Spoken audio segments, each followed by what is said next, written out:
Bring it on. Want some, get some. Can I get a hell yeah? Yes, I am a pirate. You have to go with the Pirates because, of course, they have cannons and everything. It's a pirate's life for me. Be proud of who you are and what you are. You're a pirate. It is a first down. Pirates. Because when you're at East Carolina, you go for it every time. Or you don't coach at East Carolina, you don't come to East Carolina, you don't play at East Carolina with a weak heart. Write it. I think I've ever been in a building as loud as that was. It was deafening in there. We will get them on. I can promise you that. Painted purple all night long in Eastern North Carolina. You're watching The Sports Objective, the podcast for Pirates.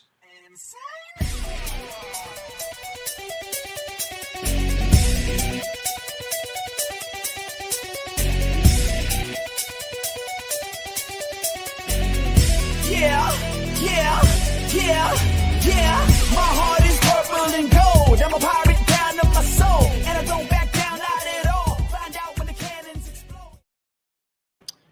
All right, welcome in to the Sports Objective Extra Innings here on a Sunday night as we're getting you ready for the upcoming week as we have games against NC State and Tulane. Davis. And with us right now, Landis. There we go. What's up, man? How you doing? Doing good. How you doing, Dave? Good. And Christian Bateman, what's up, man?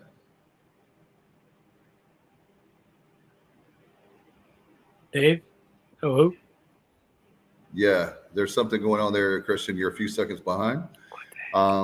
Sign out and sign back in. But anyway, a great way to start the show.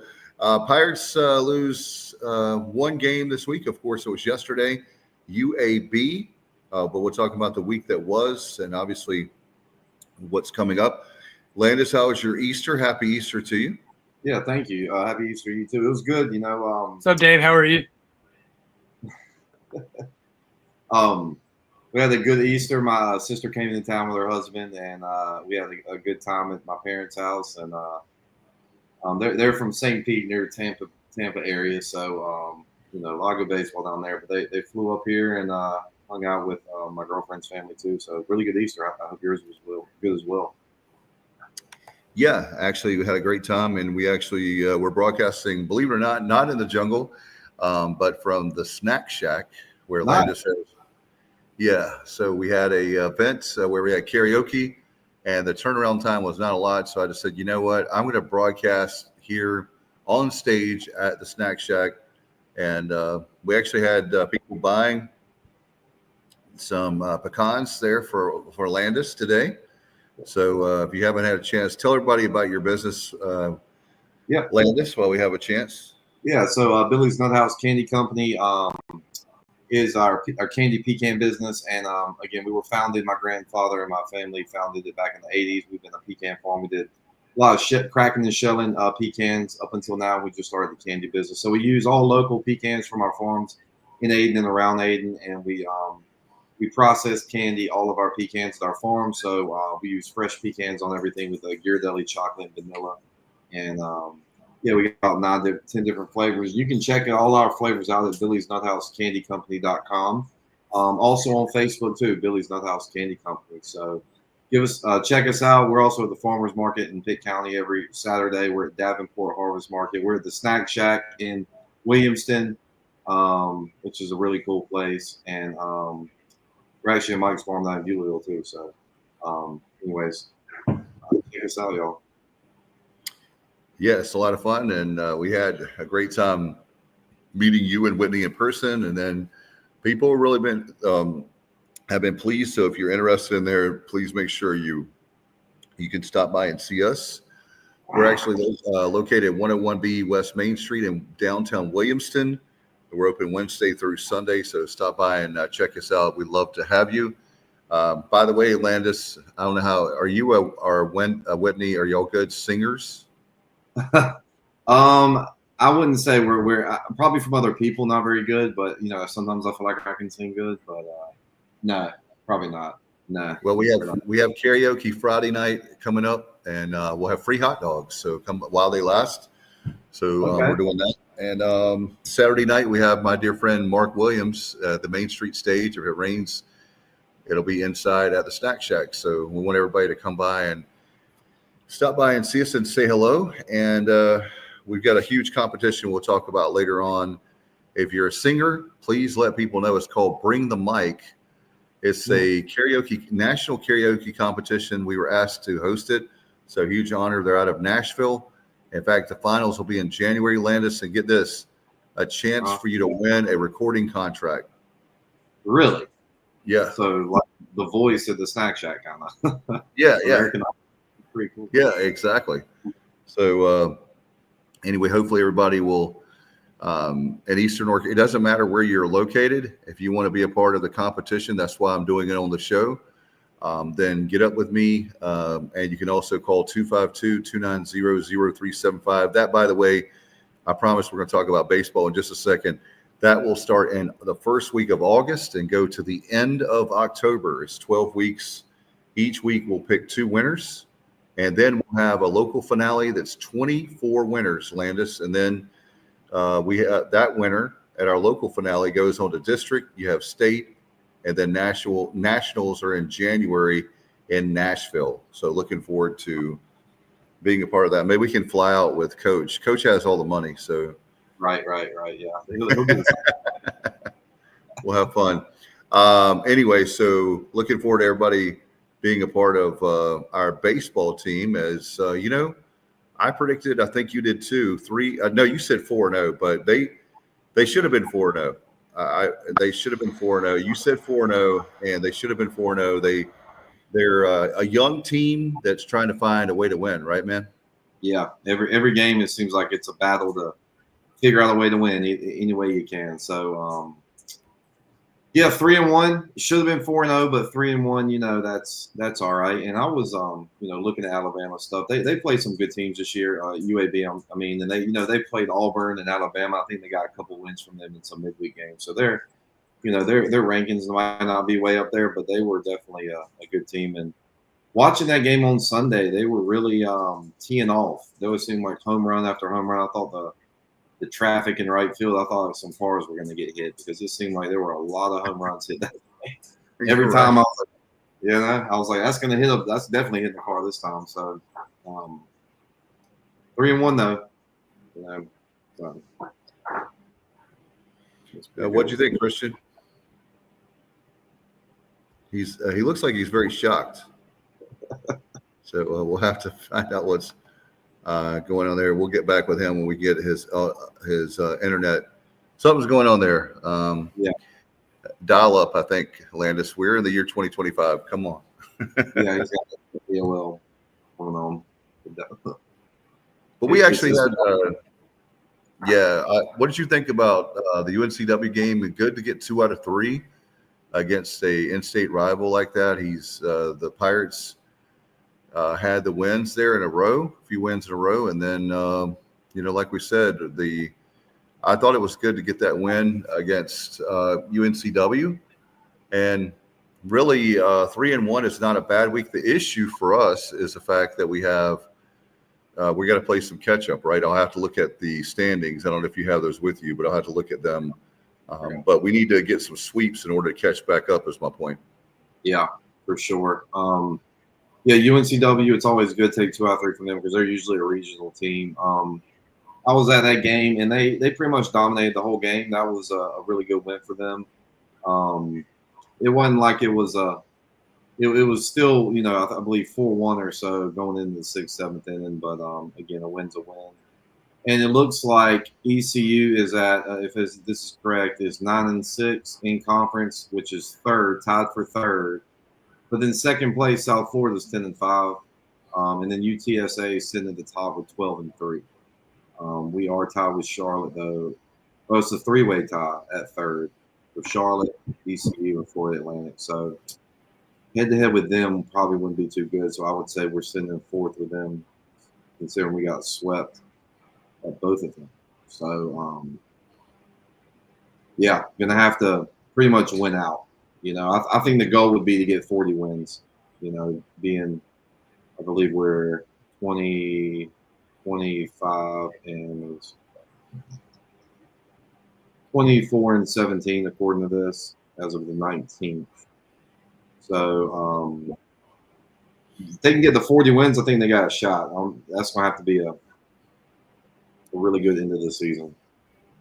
Yeah, so it's not how you start, it's how you finish. And we had a little bit of a slump, so we're going to have to really pick it up. And, Landis, when you look at yesterday's game, you're up 8-1. I wanted to get your take, and we'll talk about the different games. But on Saturday's game, obviously they're doing that because of Easter, not having a game today. But they had that huge lead early, and I was like feeling really good and saying, "Man, we're doing good." But it just it was frustrating to see inning after inning for them to bounce back, and then all of a sudden it went from 8-1. It felt like to 12-9 them. Yeah, it really did. I mean, it was it felt like it was in cruise mode. I mean, you get up 8-1, you usually just throw in the contact, but man, the UAB just started thumping. So I guess the relief pitching is something maybe to look at here. Yep. I'm not sure if the wind was blowing straight out the right because, like I said, there were a lot of home runs. I'm looking at the box score here. ECU put up 4 in the first, and then 1 in the second, 3 in the third, 1 in the fourth, and then but UAB answered 1-4, 1-5. I mean, they scored, crooked numbers every other inning all the way through with 21 hits, and they had 2 errors. So that's a tough one to give up to 8-1. That's usually if you're betting on it, that's one that's way out of reach there. And yeah, they came through and they beat them by 7. So that was Put your questions and comments, obviously, in the comment box. By the way, we're having technical difficulties with Facebook. So if one of our guys can share this to Facebook will be great. Love to have you aboard tonight, as a lot of people are with their families, but we still felt like we should do a show tonight, and we'll get it out ASAP. Landis, are you feeling good overall, though? I thought what I was happy with was it seems like the bats are there. It's a matter of now, like you said, for the pitching, the relief pitching especially, that was really tough yesterday. Yeah. The bats, looking at the numbers right now, Braden Burris, the freshman, who's just really come on the scene, he's hitting .424. He's only struck out 14 times out of 125 at bats, and then it goes straight to 290. So there's nobody hitting 300. We got somebody hitting .424, and then 290 and below. But again, found a way to do it.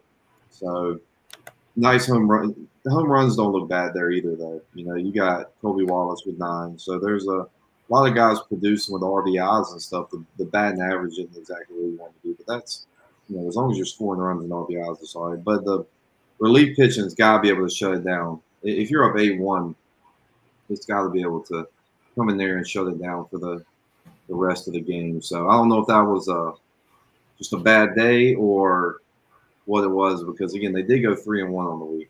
So maybe it was, just a bad day. Yeah, we got a big game on Tuesday night in Raleigh, right? Yeah, I think that's a big boost. I think if they go to Raleigh and handle NC State at State, I think that's going to be a big boost and almost a needed win for them. No doubt. And then you're looking at this weekend. You want to talk a must-win series? The Tulane series at home. You've got right now. Tulane is 8-7, so they're literally one game. That's one game back, right? So one game back behind us.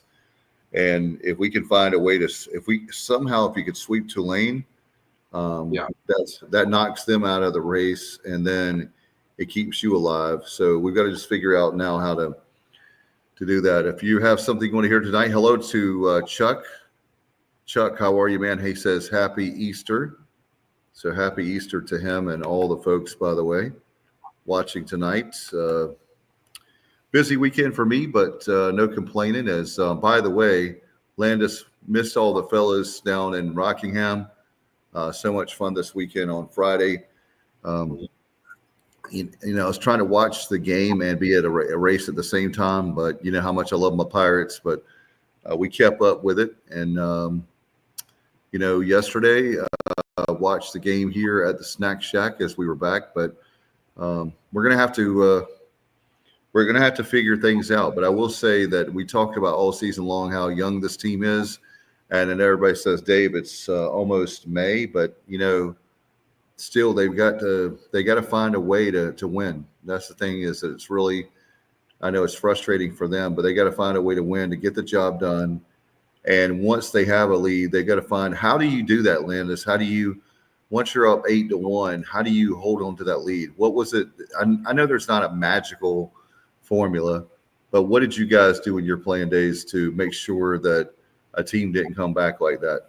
Yeah, usually 8-1, the goal is not to walk anybody, right? Not to get any free bases up. Almost let them hit the ball. Like your zone, maybe instead of pitching to the corners, I would call more the halves, right? So because we want them to put it in play, we want them to go ahead and get done with this. Don't be too fine. Don't beat yourself with walks and stuff. But on that, when they start hitting home runs, 2-run home runs, 3-run home runs, you got to be able to go back to that. Oh, we're back in the ball game here. So, and it's not just a pitch. And 8-1 apparently is not enough to win.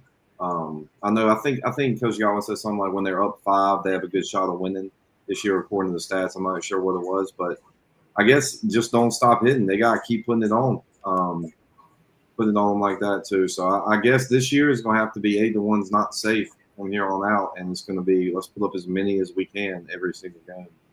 So it's like with football, where you have the Wild Wild West, where you're putting up as many touchdowns as you can for that way. And then as far as baseball, like you said, it's about putting up as many runs on the board as you can. Yeah, no doubt. Chuck says the team ERA, by the way, is 4.58. Yeah, it is. I was just looking at that. Opponents, our ERA looks like it's about 6. So as long as we're lower than the opponents, that's usually okay. But still, 4.58. That means we're going to have to score 7-8 runs a game to win it. You want it down to be about 2 or 3, right? We're usually at 2 or 3. I mean, yeah, so, it's definitely higher. Yeah, definitely higher overall with like we said, with the team ERA. But again, we talked about before, Landis, the only way that you get experience is getting on the field. So I don't know. I have a feeling that we've talked before about NIL, the transfer portal. Cliff is doing the transfer portal. He brought a lot of guys in this year because we lost guys that went elsewhere. We got to raise money, man. We got to raise money. And again, and not anti-Cliff at all. I'm a huge fan of him personally and professionally. Let me make very clear how much I think of Coach. But I think it's come a time where if we're going to be competitive, not only competitive, if we want to win championships and be in Omaha, the only way to do it is to win. The only way to do it is to pay the players. And people may hate me for saying that, but when you've got a lot of guys going, when it's kind of like the way the strategy before is, we could develop these guys, we could bring them in and develop them, and now there's like a Pop-Tart microwave a team kind of atmosphere. And so yes, there's a lot of kids we could bring in, and high school kids, but the JUCO market and the transfer portal and paying players is what we're going to have to do if we're going to be at the level we want. The last thing I want, Landis, is East Carolina fans, is for us to, and people that are following the team via the media, is to have guys that we're not winning the games we should. Yeah, no doubt.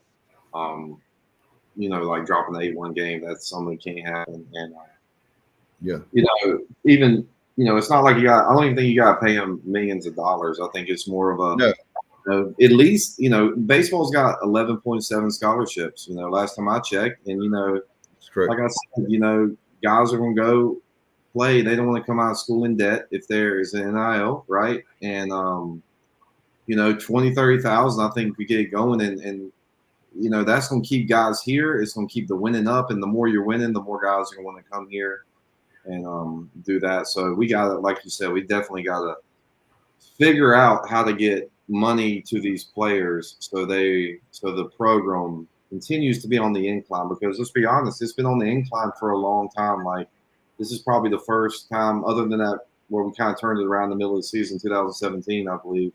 But this is the first time where it's been kind of rocky in a while. Yeah. And that's the last time, not to bring up a sore subject, but that's the last time we didn't go to the postseason. The NCAA tournament was 2017. Coach said that was the best thing that could ever happen to him, is he changed his philosophies. He changed things up. And so he was able to land us because of that. He was able to put together that nice run, so you have 2018, 19, 21, 22, 23, and 24. That's 6 years, because we didn't have the COVID year. So the last 6 seasons, if you will, we've been in the postseason.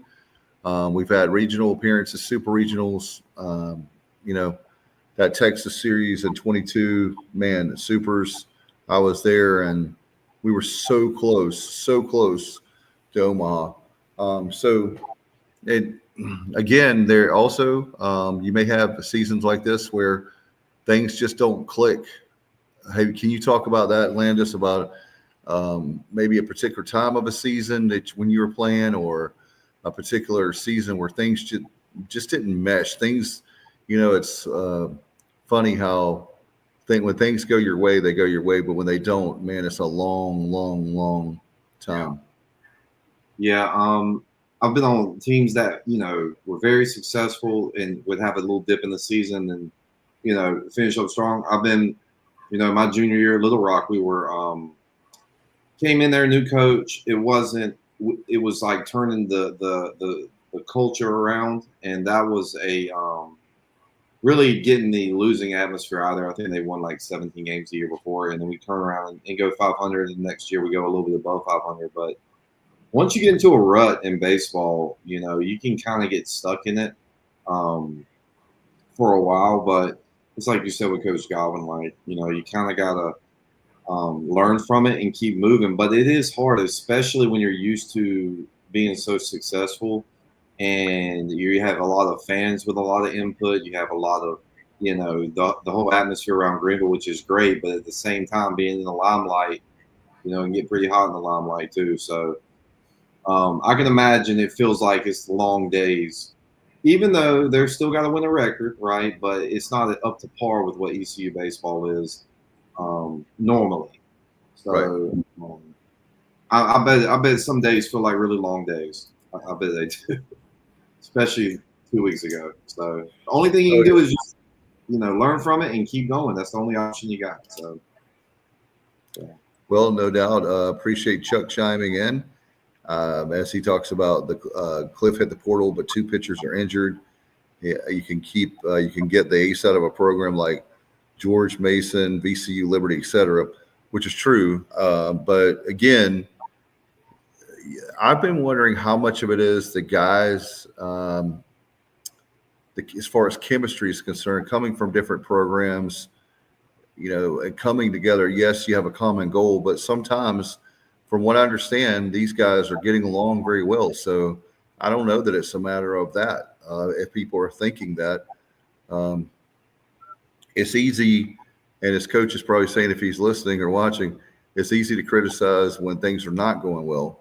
But we're not criticizing. The fact of the matter is, this is when our fan base needs to step up and really be there for each other for this team.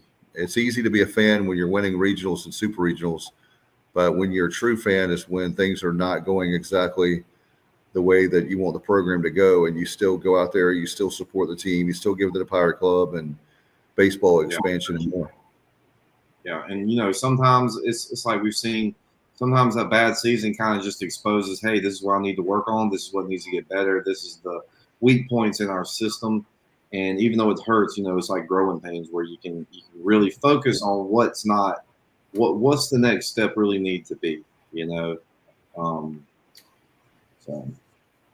And there's no, and again, to be fair, there's no magical formula. Trust me, if there were a magical formula, Cliff would have already figured it out by now, and we would be not in the shape we're in. But I think looking at a season as a whole right now, the sweeps 2 weeks in a row is going to come back to haunt us. I hope I'm wrong on that, but I think that's going to be. I hope that we can have some kind of magical run and finish out the season. But right now we've got, what about, is it 17 more games off the top of my head? Is that right? I think that sounds about right. I'll get the right number here.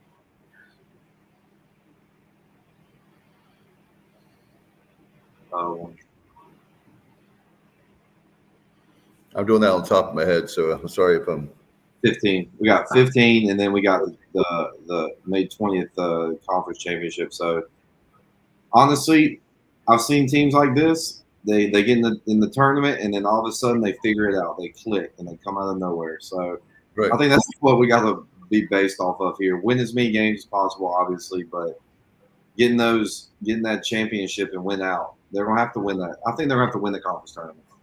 They're gonna have to win it. I agree 1,000%. And I think if you have a comment, you want to put it in the comment box here on YouTube tonight. So apologize for those of you that are watching tonight on YouTube, and you have friends on Facebook. We had some technical difficulties. That's why we were running late starting tonight. But we decided to go ahead and at least put it out on YouTube. We'll also put the podcast on traditional form as well, so you'll be able to get that here pretty soon. Looking ahead, when you talk about NC State, that's what we have to focus on now. That's all we have is Tuesday night, right? Yeah. I mean, that's that in itself. And the good news is we don't have a lot of travel. Raleigh is just a couple of hours at most, and so that'll be a bus trip. And then you've got the 3 against Tulane. And like I said, with the baseball, we're only 1 game up on them. So we're definitely going to have to get a sweep if we want to have a chance to move up. And the other thing that we've got going for us too is there's a few, even though those teams have in case there's a tie, they would have the tiebreaker. But at the same time, there's a lot of baseball left where we can find ourselves in first or second place. You never know. Yeah, I mean, that's why we play the games. Exactly. If we sweep this weekend, I mean, UTSA could definitely lose 3 games, and then it would be, I believe, it'd be all tied up at the top. Yeah, so that would be a huge momentum shift. And baseball is a momentum shift. When it's like a coach told me, when you're winning, everything's great, everything works, you know. So I think if they swept this weekend, it'd be 13-6, and then if 12-6. If UTSA lost 3, then they'd be 12-6. So it's not out of reach. And that's assuming that they have a bad weekend, which could happen. Yeah, anything is possible. And Coach talks about it being a marathon, not a sprint. And that's if there's ever been a truth to that statement, it's this year for sure. As you know, the Pirates lost in Greenville back on the 8th, 4-1 against NC State. And but I think the difference is this team, the bats are better for sure. And maybe when we play at Doak Field on Tuesday night at 6:00, maybe we'll have a chance to figure it out. By the way, the game is on, I believe, ACC Network. So if you have ESPN Plus, then you can watch that. Of course, our good friends on 94.3 The Game, they'll have the game as well on Tuesday night. But we need another thing, Landis, I was going to bring up is we can't play the games, but there's no doubt about it that we make a huge difference in against teams coming in with a rocket atmosphere like in the Jungle and at Clark LeClaire. Yeah. The Jungle definitely, can add another level of a mental challenge to playing here. I'm curious as State. I wonder if is State like that? Is it like that in the outfield with them, or is it more of a? I don't think it is it? It's not as. I don't think so. No. No, we're basically in a situation right now where we've got to just work our. Obviously they're going to be doing a great job of working hard, and we as fans, as many people as can make it on Tuesday night at NC State, go up there, and then also Tulane. We need to have that stadium packed and rocking, man, rocking. Yeah, it's going to be really. I want it to be really loud, and who knows what's going to happen. But I do know that with the stats. Do you have a player of the game or a pitcher of the game? By the way, what were your thoughts? Of the week. It looked like again Braden Burris looks like he raised. He raised his average from 390 to 424. It looked like Dixon Williams. He's a kind of guy. It looked like he got going a bit in this weekend, hitting the ball well. A lot of their guys, struggling. Some of the, I hate to say it, but some infielder guys are really making some errors. I think that's really putting a damper on. Yeah. I'd say Braden Burris is just the guy that's kind of carrying everything on his back right now. Like, we had Jenkins Coward last year, had guys last year. You had just Savage that kind of, stepped in and just, were the guys that everybody jumped on. So I would say Braden's the most, top shot player. To be honest, right now, I would give it to him this past week. It seems like every game's and it's like that sometimes. Every game's a struggle. Every game is a battle to win, and that's okay. As long as you're winning the majority of them. So I think if those guys, if they're still with this record here, and you got a guy hitting 424, and the rest of them are below 300. If just 4 or 5 of those guys get hot, it's going to be a totally different team. Right. So. And also, I wanted to ask you about, because you're a player and, I'm outside looking in, and you have more of that inside perspective, but how much of it is sometimes where it's easy for us to say as fans, so I'm trying to clarify this, where you're maybe too aggressive when you take that first pitch and you hit a pop-up, a punch-up? Yeah, you can being too aggressive is something that will get you in baseball big time, especially if you're super competitive, which most of these guys are. That was a hard thing for me sometimes is to, struck out the last at bat, let's do too much here. And then you swing harder and you strike out more. Kind of having that finesse is very important in baseball, So I'll be honest, I don't understand the fake bunts as much as I'm seeing a lot, and I'll say that I don't understand when we did fake bunts and pulled back, it was a lot of times you may hit just a home run or something, and you're drawing the guy in. But I feel like we're doing a lot of fake bunts and getting down 2 strikes, and then you only got 1 strike. I will say that I don't understand why we're fake bunting so much, where we pull back. I understand bunting's a part of the game. There's nothing wrong with that, but it may be a fake bunt here and there, but I feel like a lot of guys get up there with a fake bunt and they're down 0-1, down 0-2 all of a sudden, then they got 1 pitch to go.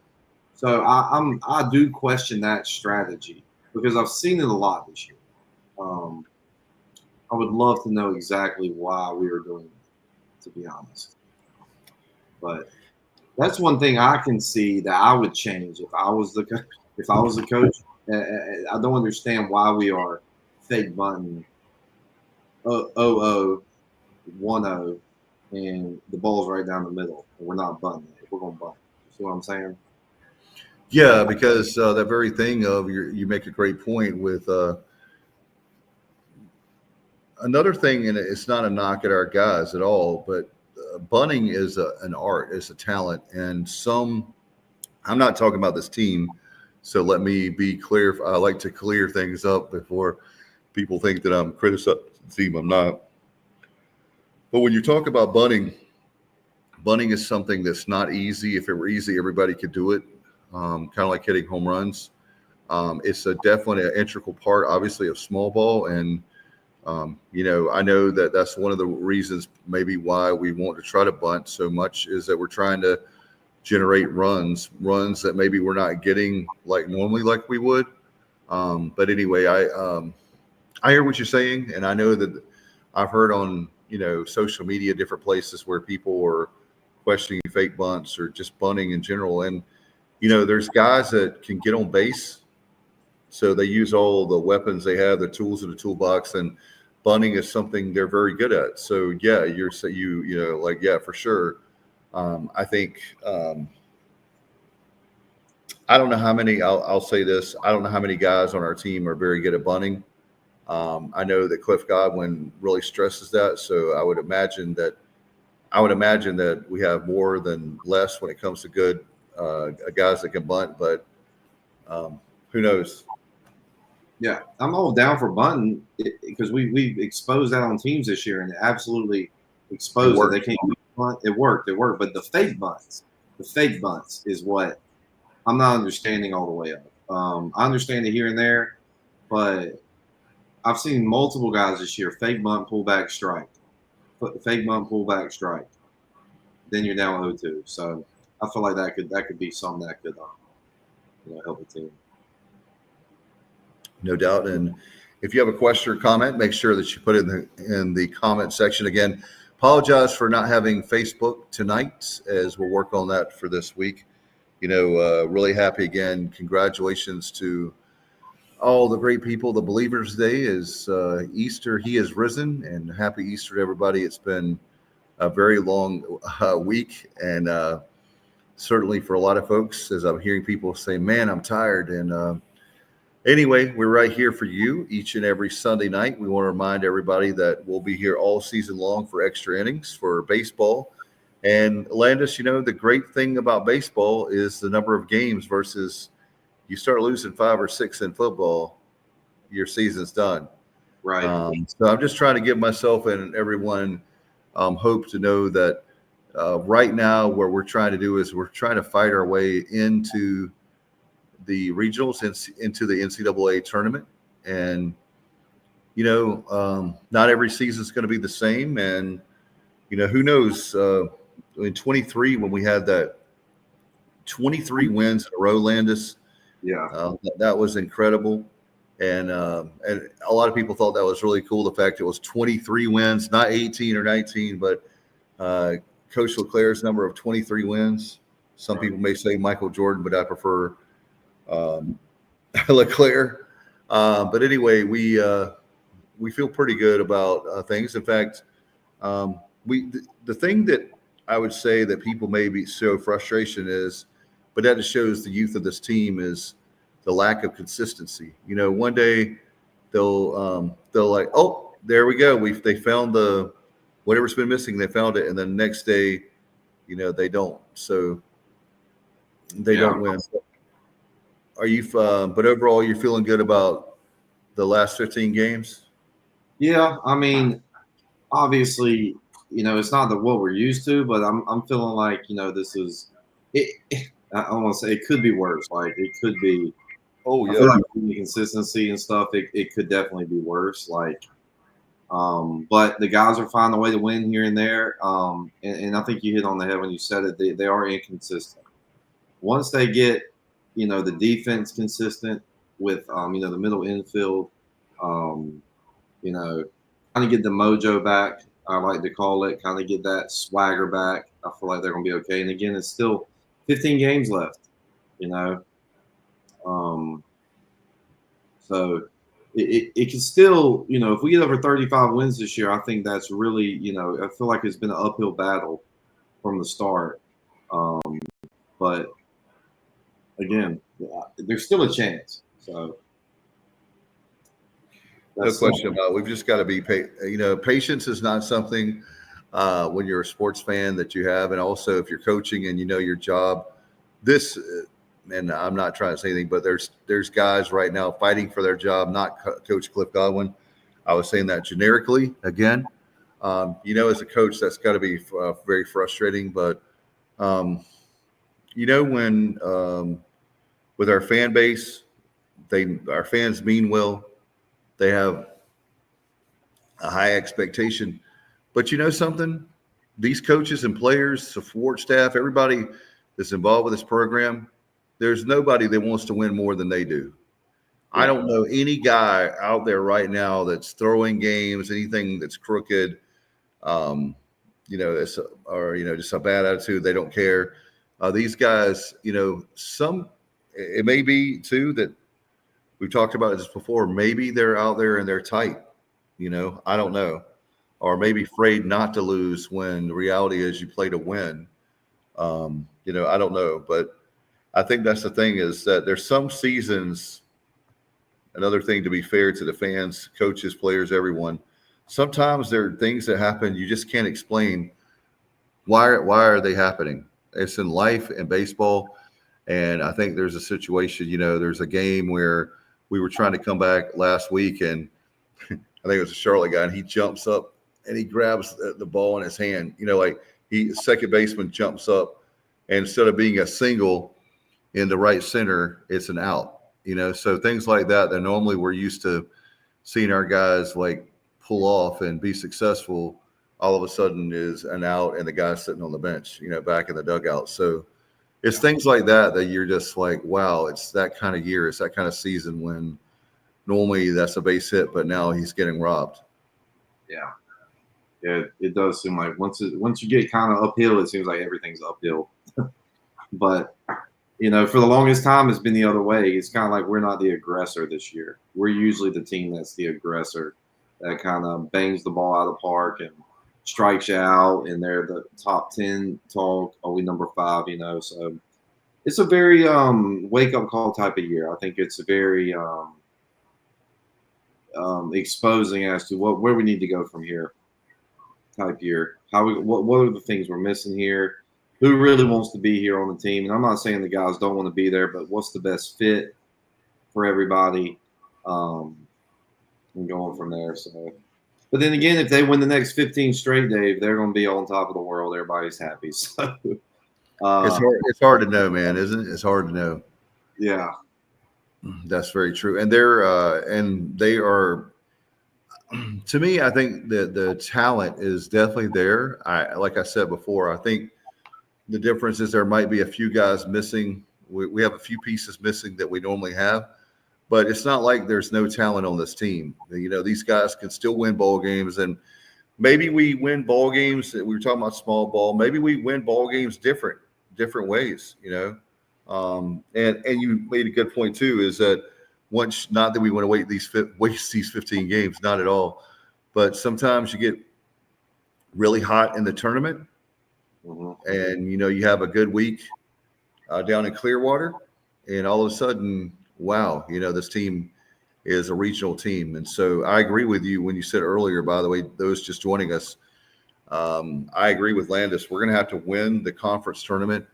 If I had my gut feeling right now, I say we finish second. We don't finish first in the regular season. That's just my gut feeling. I could be wrong, and I hope that we finish first. I don't like finish. Who wants to finish second? But we'll have to wait and see for sure. And if anybody has a question or comment right now, as we're going to wrap up the show here in a little bit, but we want to give you a chance, an opportunity. Maybe you have a question about this weekend, or maybe you say, hey, what do we have to do? Landis, I'll ask you first. What do we have to do to go to Raleigh and beat NC State? Is it cleaning up the errors? Like, you see, there was one that Boucher had that he booted that I felt like, I don't know, you're the baseball player, so help me out. Yeah. But it looked like that he took his eyes off the ball, like he was already ready to throw the ball, and he hadn't even fielded the ball yet, and he booted the ball. So that's where it's like, coach has got to be so upset, like, because the guy has so much talent, and I'm not throwing him under the bus. Let me make this this could be applied to a number, like Landis said, infielder. I'm just trying to use an example of the good news is it's not a matter of, my point is the good news is not that he doesn't have talent or the infielders. I mean, come on, Dixon Williams. I mean, really? He's got tons of talent. And he wants to be here as a Pirate. but it's just a matter of, it was like that split second of he was already throwing the ball. It looked like in his eyes, and instead of just focusing on, fielding the ball and then throwing it. But the good news is, because we have the talent, that's something you can clean up, right? Yeah, it's and it's one of those things. I know he hadn't had the best. What he expected, probably fielding the ball, but then again, you kind of you can't get in a rut with it. Fielding about 893. That's you know that as a player. And so every time that ground ball comes, you kind of maybe rush it, do too much. It can get in your head for sure. So with him, hopefully he can kind of calm it down a bit, make some good plays next 4 or 5 games and get it back. And kind of see how tough you are with that one. But when you tend to make a lot of errors or something ain't going your way, you tend to try to do too much with baseball, and it will really expose you with that. But got to clean up the errors.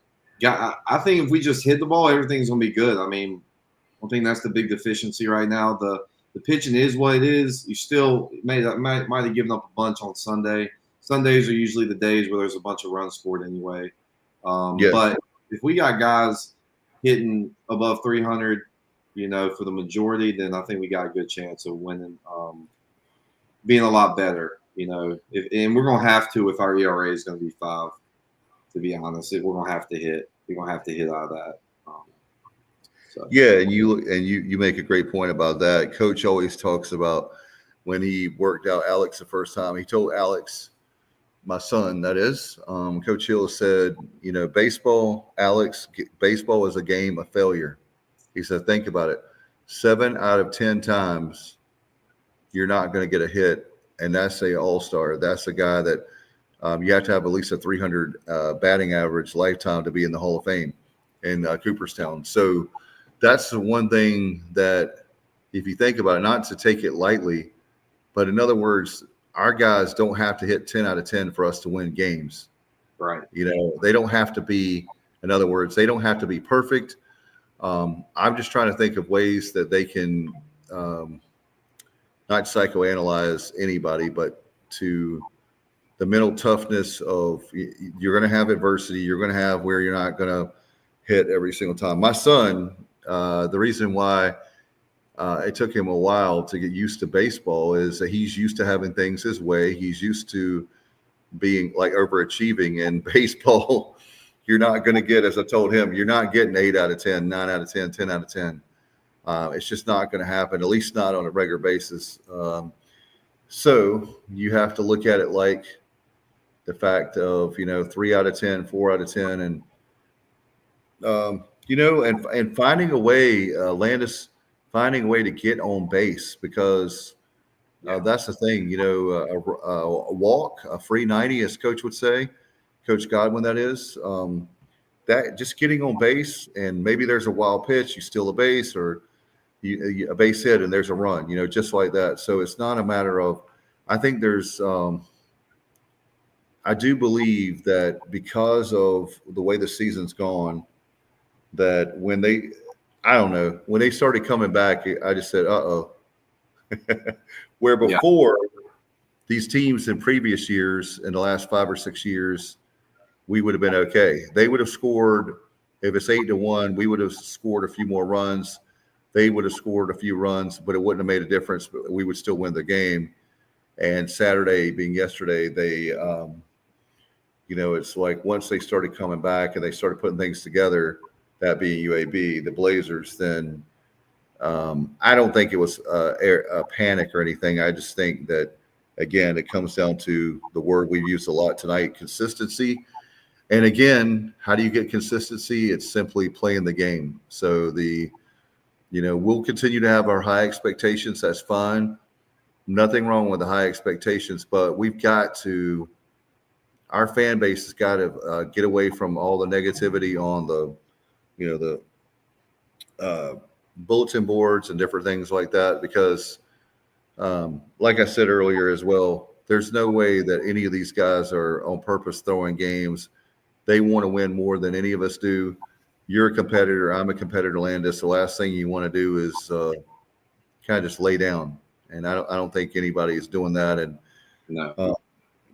I'll tell you what, if they were doing stuff like that, Cliff would have already kicked them off the team. So we know that they seem to be together. Coach, I think they're still playing hard.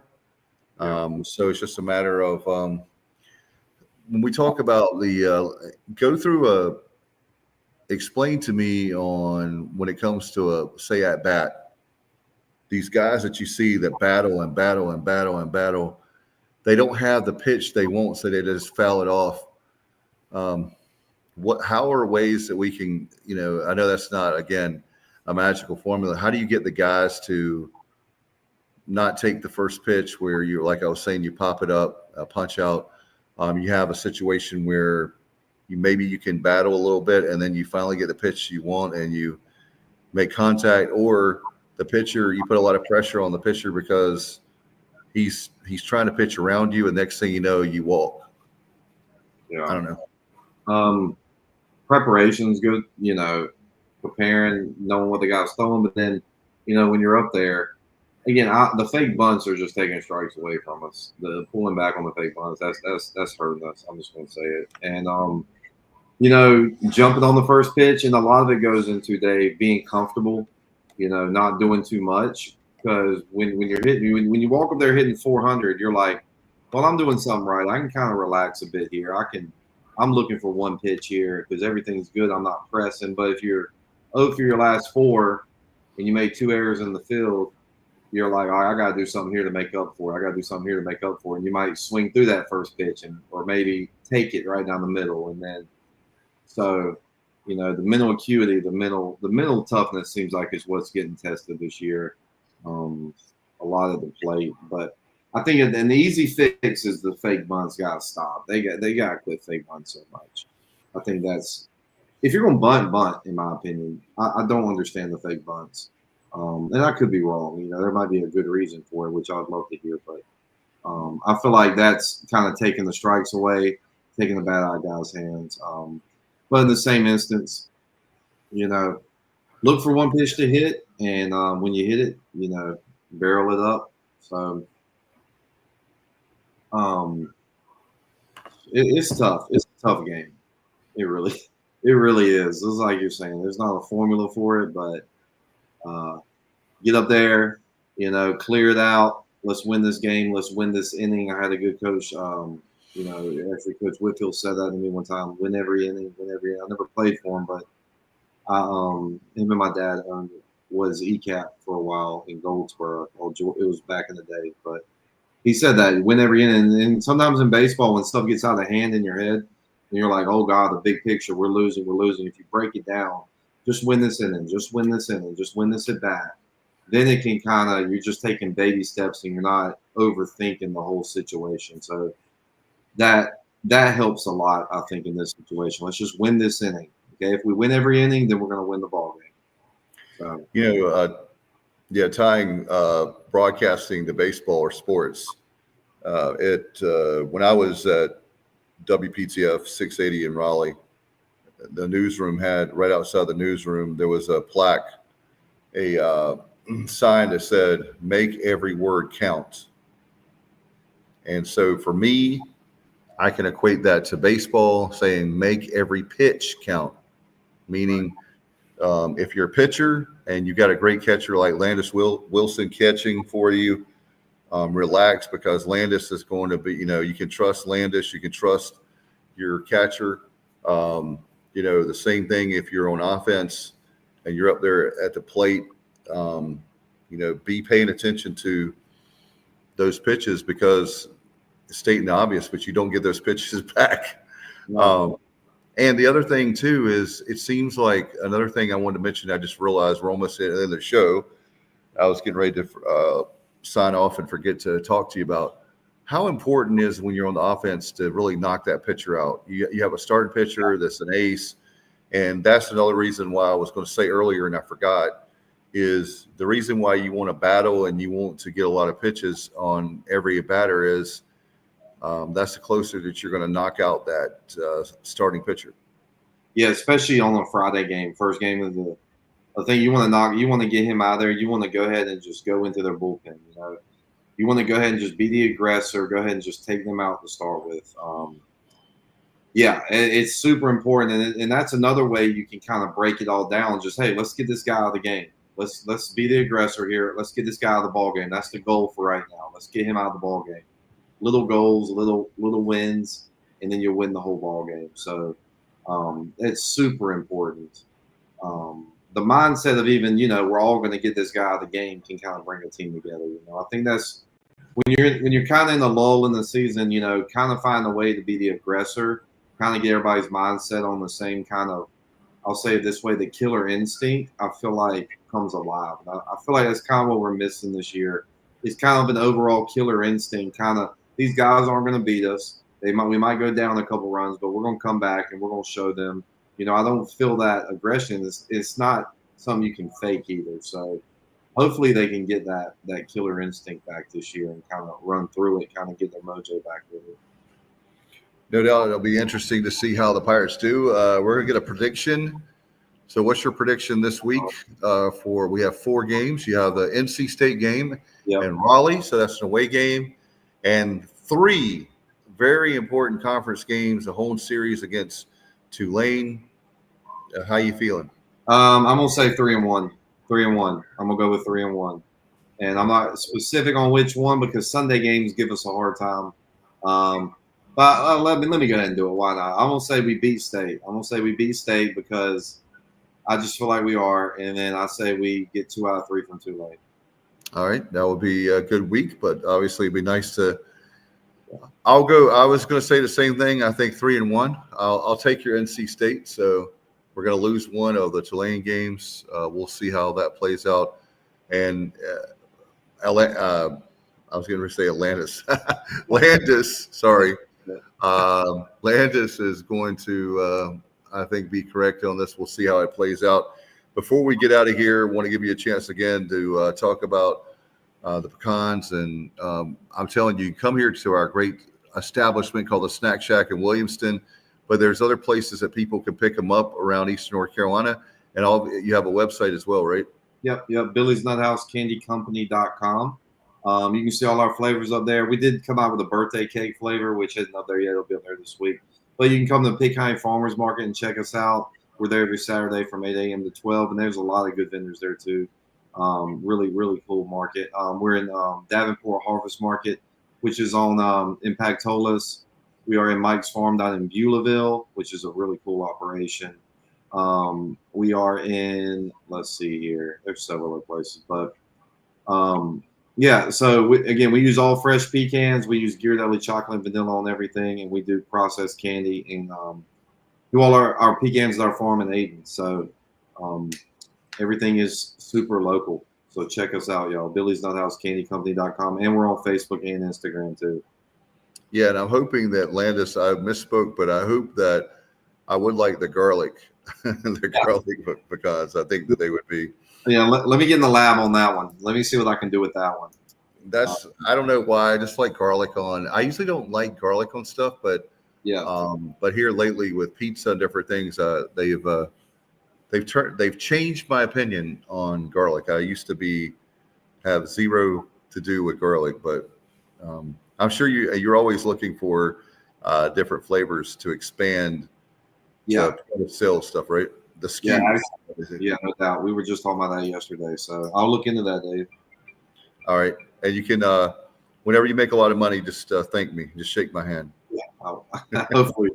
I'll definitely shake your hand, no doubt. All right. Well, hope you have a great week, my friend. Give my best to Whitney. We're gonna work really hard, and we're gonna be pulling hard for the Pirates at NC State again. And once again, make sure you get your tickets for the Tulane series. I'll say this before we get out of here, we need that jungle that I'm sitting in right now, at least the backdrop. We need the jungle jumping, rocking, loud, I don't care if you spill beer on people. No, I'm kidding. But something's to happen. Yeah, so let's have some fun. Anyway, thank you, man. We'll get out of here. Everybody have a great week. Hope you've had a great Easter. We'll see you back next Sunday night. Every Sunday night. Hey, it's the extra innings here on the Sports Objective. Good night, everybody. And as always, go Pirates.